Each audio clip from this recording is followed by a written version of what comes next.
ازيكم يا اصدقائي؟ عاملين ايه؟ وحشتني جدا جدا. ادي نتيجة الطبخة اللي طبخناها في مطبخ بسنت ماجد. كنت لايف معاكم وقلت لكم على اهو. زي ما انتم شايفين دي تسويته وشكله اهو بعد التسوية. وقولوا لي بقى ده ايه يا جماعة؟ ده جمبري ولا استاكوزا؟ عشان ده من نهر النيل، فقولوا لي ده استاكوزا ولا حاجة تانية، استاكوزا صغيرة يعني، ولا جمبري فعلا، ولا ايه القصة؟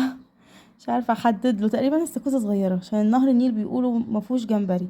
معلوماتكم قولوا لي. وادي الرز الخلطه، سوري، رز الصياديه. وعملت معاها ادي برضو دي سلطه جميله اهي برضو خضره. اتمنى تكون الطريقه والوجبه النهارده كده زي ما وعدتكم. هوريكم النهائي وشكل المنظر. ده طبق طبعا عشان شوك. اشوفكم على حلقه جديده يوميات جديدة من مطبخ بسنت ماجد برضو. واقول لكم حاجات جديدة. ده السمك زي ما قلت لكم لسه الحمد لله. وهقول لكم طعمه بقى اكيد في بعدك، يعني بعد ما ادوق بقى ان شاء الله. يلا اصطادوا، وتجربة جميلة جدا. ادعوكم ان انتوا يعني تجربوها.